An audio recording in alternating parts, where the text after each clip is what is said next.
नमस्कार दोस्तों, स्वागत है आप सभी का एक नए वीडियो में। इस वीडियो में मैं आपको 15 से 20 ऐसी महत्वपूर्ण रचनाओं के बारे में बताने वाला हूं जो कि हर एग्ज़ाम के अंदर पूछी जाती है। हर एग्ज़ाम के अंदर इन रचनाओं में से 1 या 2 प्रश्न तो ज़रूर बनते हैं। तो ऐसी महत्वपूर्ण रचनाओं के बारे में अपन पढ़ने वाले हैं। तो पहला है उद्योतन सूरि। इन्होंने लिखी है कुवलय माला। कुवलय माला जो कि 18 देशी भाषाओं के बारे में बताती है। तो उद्योतन सूरि ने लिखी कुवलय माला।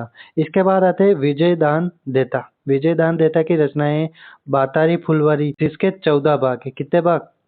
14 भाग है। इसके अलावा एक है दुविधा, एक है चौधरायन की चतुराई और चरणदास चोर। ये प्रमुख रचनाएं हैं विजयदान देता की। इसके बाद आते हैं अपने कन्हैयालाल सेठिया।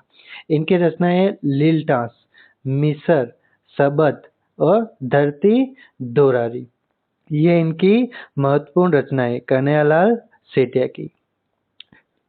इसके बाद आती है पाबू प्रकाश, जिसकी रचना की गई है आशिया मोड़जी ने। आशिया मोड़जी के द्वारा लिखी गई पाबू प्रकाश। इसके बाद आती है संगत रासो। संगत रासो के रचनाकार है गिरधर आसिया।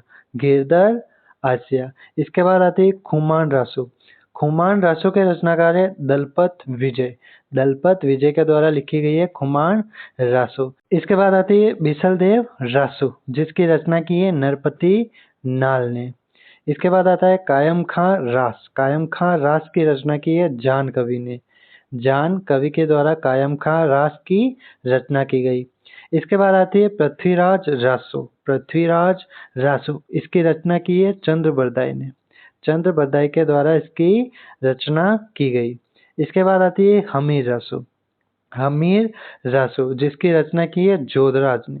जोधराज के द्वारा हमीर रासो की रचना की गई है। इसके बाद आता है हमीर महाकाव्य।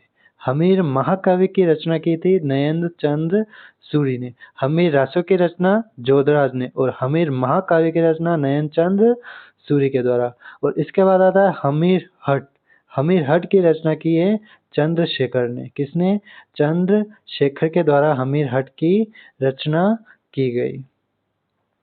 इसके बाद आती है हमीरायण। हमीरायण की रचना की है बाठड़ और व्यास। बाठड़ के द्वारा हमीर रायन की रचना की गई। इसके बाद आती है हमीर मदमर्दन। हमीर मदमर्दन, इसकी रचना की है जयसिंह सूरि के द्वारा। जयसिंह सूरि के द्वारा हमीर मदमर्दन की रचना की गई। इसके बाद आती है अपनी पृथ्वीराज विजय। पृथ्वीराज विजय लिखी है जयानक भट्ट ने।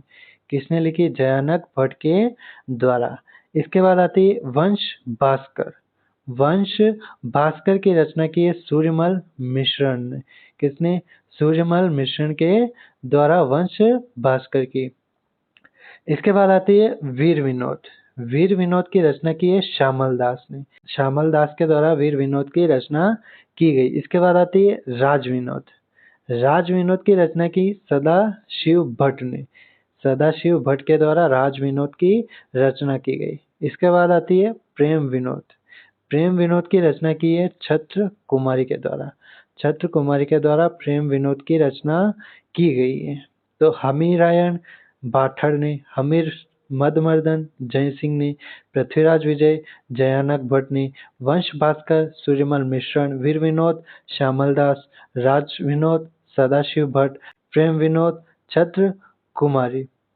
इसके अलावा अपन ने पढ़ा संगीत रासो गिरधर आसिया, खुमान रासो दलपत विजय, बिसलदेव रासो नरपति नाल, कायम खां रास जान कवि ने, पृथ्वीराज रासो चंद्र बदाई ने, हमीर रासो जोधराज ने, हमीर महाकाव्य नयन चंद्र सूरि ने, हमीर हट चंद्रशेखर ने।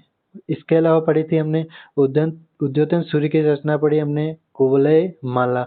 इसके बाद पढ़ी विजयदान देथा की रचनाएं बातारी फुलवारी, दुविधा, चौधराइन की चतुराई और चरणदास चोर।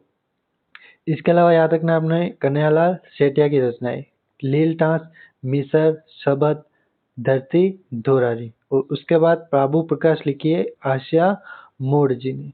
ये प्रमुख 20 से 25 ऐसी रचनाएं हैं जो कि हर एग्जाम के अंदर पूछी जाती है। तो इनमें से 1 या 2 प्रश्न तो जरूरी बनते हैं। तो एग्जाम से पहले एक या दो बार इनका रिवीजन करके ज़रूर जाए। इनमें से हर एग्ज़ाम के अंदर प्रश्न पूछे जाते हैं, तो एक या दो प्रश्न तो इनमें से ज़रूर आएगा।